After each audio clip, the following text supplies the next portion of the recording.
So imagine this, you're in small group, things are going along as normal, it's a regular night, and then it happens. Somebody drops the topic that you have spent most of your life praying would never come up in your small group. And you can probably say it with me, starts with a P, politics. And there it is out there. And it really doesn't have to be politics. It could be anything controversial, politics, sexuality, some sort of hot topic in the Bible, whatever it is. It is now out there in your midst, sitting in the middle of your living room. And somebody's pretty passionate about it. So there you are, this grenade's been dropped, and you got about 10 seconds to disarm this thing, or there's gonna be some casualties. And everybody's looking at you, wondering what you're gonna say or how you're gonna handle this awkwardness or this situation. Because what you've got a topic that clearly somebody is very passionate about. It's very important to them, but then you got other people in the room where it may not be that big of a deal at all. But in the middle of all that, certainly everybody's got a different opinion. So if you go down that trail of what does everybody think, what's everybody's opinion, well, that's going to explode immediately, and you're going to have fallout from that. So you don't want to go that route, but you can't ignore it. So what do? Have you ever been in that situation before in your group? There's a pretty good chance you have. If not, get ready, it's probably coming. But there's a great chance that it's happened to you over Thanksgiving. It's happened to all of us in some form or fashion. And we all just try to figure out how to navigate that. The truth of the matter is, it's happened in churches for centuries. Churches have split over issues, important issues. But there are some issues that they seemed important at the time, but looking back, you're thinking, well, that's not even that big of a deal, and we've got this whole new denomination over this one thing. That's kind of weird sometimes. So how do we navigate that?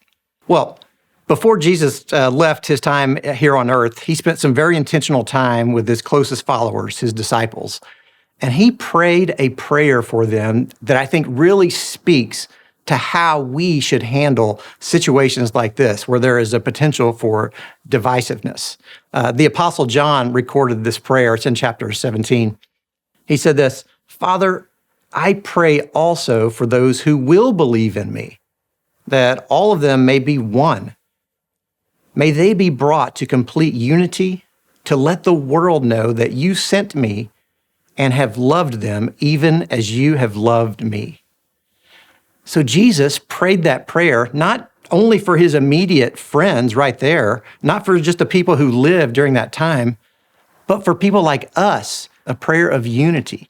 And it's not just unity so our groups will go better or, there won't be conflict or disagreement. That's not realistic. We're going to have disagreements.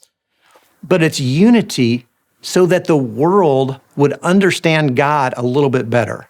But how does oneness and unity, when that collides with having difficult conversations, how does that work out?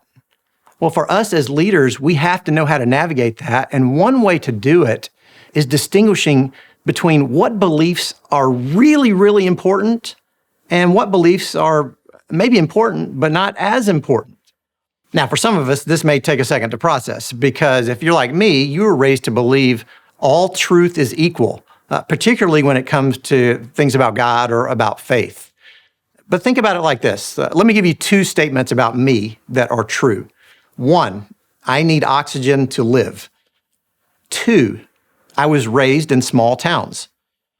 Now, both of those are true, but without a doubt, one is more important than the other. So just because something is true doesn't mean it's critical. And as leaders, we need to be able to distinguish between what's really important and what may still be important, but just not critical. That's going to help us be able to navigate conversations that might unnecessarily turn uncomfortable or even divisive. Now, to get you a little practice on this, we've got an exercise for you. After this video, you'll see the exercise. Now, don't click it just yet. Let me tell you what's in it. You're going to find 20 theological statements, just general beliefs, and most of them you're going to agree with. So it's not about whether you agree with them or not, though there might be one or two that you're not in line with, and that's fine. But what you're going to do with those 20 theological statements is you're going to put a 1, 2, or 3 by each of those statements. And let me tell you what those numbers mean. So a 1 would mean it is impossible to be a Christian and disagree with this statement. 2, it is troubling if a Christian disagrees with this. And number 3, it's fine if Christians have different opinions on this.